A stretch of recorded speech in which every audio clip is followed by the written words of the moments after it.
Hey, what's up? How you doing? I wanted to talk about the issue when that happened when my mom had her stroke and she went to St. John's. Um, Apparently at work she was not able to talk much. She wasn't making much sense. She was holding her hand, her wrist, because her arm wasn't working that well. And she drove herself to the hospital, St. John's. And when she got there, she wasn't able to tell them anything because her speech was already going out. And she was just holding her wrist still.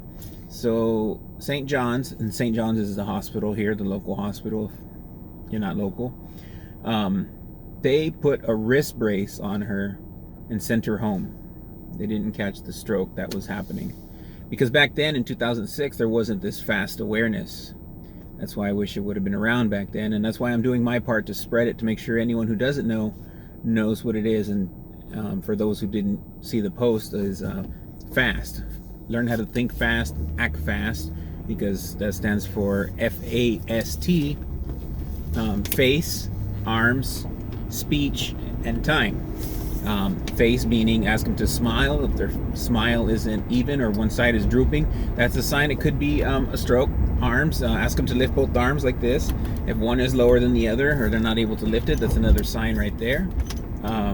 Speech, ask them to talk, and if it's jumbled up or they're slurring, that's another sign right there. And finally, time is very critical, because all the time you wait to get them to a hospital, get them looked at, fixed, or whatever, do what they need to do, that's brain loss. Brain cells are dying because they're not getting oxygen. So that's not good. And they sent my mom home in a wrist brace. She drove to my grandma's. I'm sure some of you are asking, how did she drive when she was having a stroke? Because she did that so many times, it was just ingrained in her brain, you know. She could do it on autopilot. So she got to my grandma's, took a nap.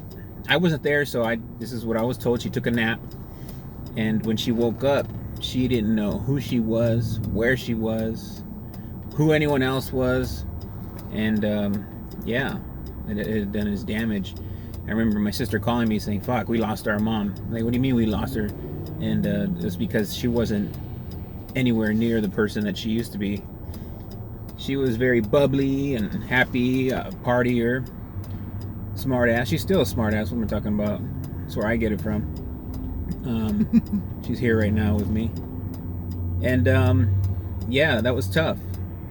And I always think, like, what if they knew what to look for? Or it's kind of unbelievable that they didn't catch it regardless of F.A.S.T or not, you know, freaking hospital. But that's another story. Nothing we can do about it now. We just got to make the best of a shitty situation. And she's stronger now because of it. Sometimes she gets down and out, and totally understandable. So she's my inspiration, because living life with just the use of one arm and being unable to express yourself completely has got to be a bitch. Because she suffered aphasia. Aphasia is the loss of speech. She's all there upstairs, but she can't put a sentence or have a conversation with you. It's a lot of yeah, yeah, yeahs and no, no, no's and whatty, whatty. And those of you who know her know exactly what I'm talking about. Whatty, whatty, whatty. But yeah.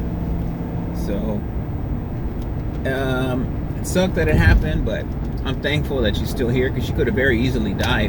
One of the main 4 arteries in her neck collapsed in on itself and clotted like 98%. So she's lucky to be here.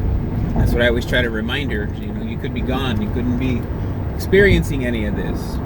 So I'm lucky to have her around and repay the favor. You know, back when I busted my knee and didn't walk for a year and 8 months. And the first 30 days when I came home, I couldn't even have my ankle below my heart. So I had it like straight out, you know. And to go to the restroom, my mom would have to put me in a desk chair, and her and my brother would wheel me down the hall to go to the restroom. It was a bitch. That was a tough time. But I'm glad it happened to me, because I am who I am now. I'm much stronger, and I know I can make it through a lot of shit and still make it out on the other side. So if you're going through some shit, just remember, you're going to make it through to the other side, and you'll be stronger from it if it doesn't kill you. Most likely it won't. You can make the best out of a situation, or you can be miserable. Either one. If you're going to be miserable, just stay away from me. I got enough shit to deal with. So, anyways, it's Friday. Make the best of the day. Enjoy your weekend. And any comments or questions about the whole situation, let me know. 'Cause I'm here to help and spread awareness about it because it's important to me and my mom, right? Right. Right. All right. Catch you later.